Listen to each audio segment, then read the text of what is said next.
Vamos a empezar con la mesa redonda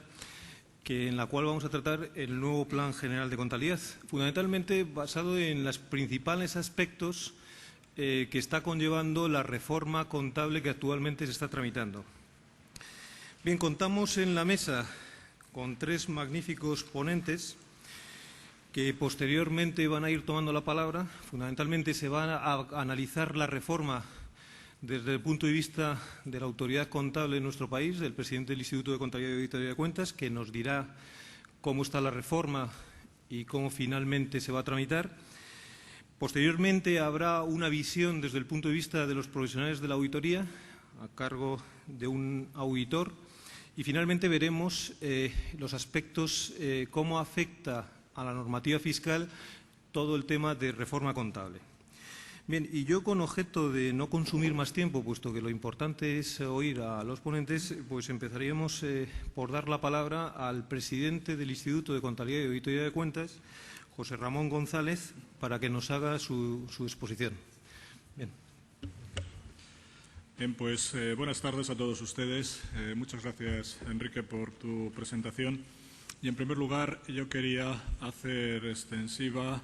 mi felicitación a los organizadores de este Congreso de AECA, que han sido tan amables de ofrecerme la oportunidad, junto a los ponentes tan destacados que hay en esta mesa redonda, tanto en el ámbito contable como en el ámbito fiscal, de poder dirigirme a todos ustedes para presentar el estado actual de la reforma de la contabilidad española. Lo primero que corresponde,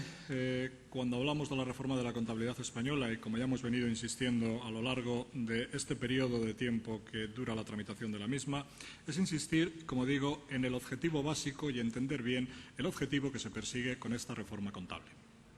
El objetivo no es otro que armonizar la norma contable española, es decir, que en estos momentos, desde el punto de vista de la delimitación de competencias de soberanía que en el ámbito de la Unión Europea se ha delimitado entre los Estados miembros y la propia Comisión Europea a través del Reglamento de la Comisión y del Parlamento Europeos 1606 del año 2002,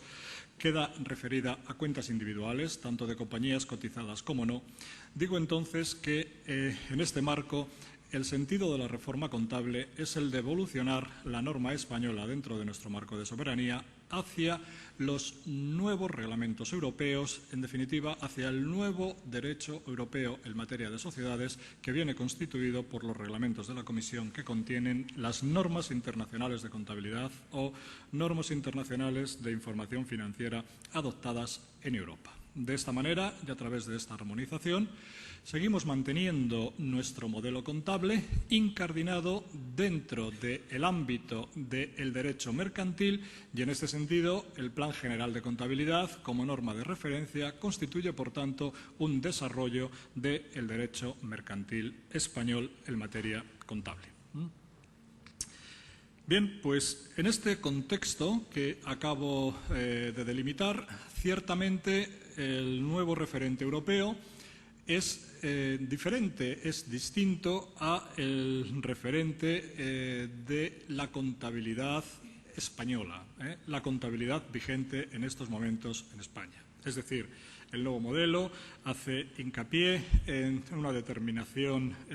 basada fundamentalmente en conceptos de balance, pone énfasis en liquidez y, sobre todo,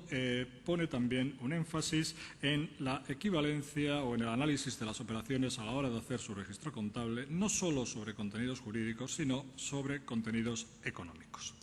Bien, todos estos nuevos componentes, incorporados en un marco conceptual específico recogido en el Plan General de Contabilidad y previamente en los principios contables incorporados en el Código de Comercio, se han transmitido, se han incorporado, en definitiva, al ámbito del derecho mercantil. Por eso, para efectuar la reforma contable en España, y con el objetivo que acabo de mencionar, ha sido necesario la publicación de la Ley 16 del año 2007, de 4 de julio, de reforma y adaptación de la legislación mercantil en materia contable, que constituye, por tanto, el primer paso para poder efectuar la reforma que se concreta en el Plan General de Contabilidad como norma básica de desarrollo de este texto legal.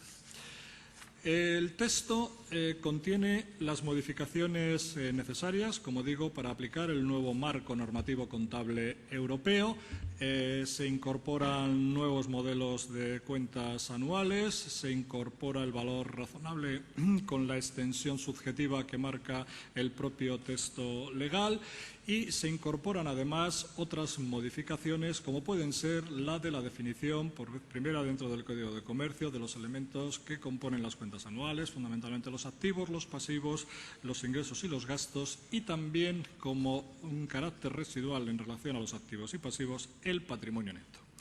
Yo creo que el concepto de patrimonio neto merece la pena ser resaltado en el sentido de que este concepto no es equivalente al de los fondos propios que en estos momentos tenemos incardinado dentro de nuestro derecho y además también como tal incorporado en nuestros modelos de balance, sino que aquí y unido al hecho, como digo, del análisis económico conjuntamente con el jurídico para el registro de operaciones, nos encontramos con diferencias entre el concepto de fondos propios y el concepto de patrimonio neto. En este sentido, instrumentos de capital pueden ser registrados e incorporados, por tanto, a la contabilidad como instrumentos con naturaleza de pasivo, por ejemplo, algunas acciones rescatables, sin voto o participaciones preferentes. El capital pendiente de desembolso o las acciones propias van a ser objeto también de presentación, minorando el patrimonio neto. Y además va a haber también, como consecuencia de la aplicación del valor razonable, diferencias entre positivas o negativas a causa de los ajustes, como digo, por la incorporación del valor razonable, derivadas fundamentalmente de los elementos de instrumentos financieros disponibles para la venta y de las operaciones de cobertura, básicamente, que van a ser incorporados, como digo, al concepto de patrimonio neto. Y estos son conceptos nuevos, no incorporados específicamente dentro de los fondos propios, tal y como hoy los concebimos, y, por tanto, creo que desde el punto de vista del impacto de este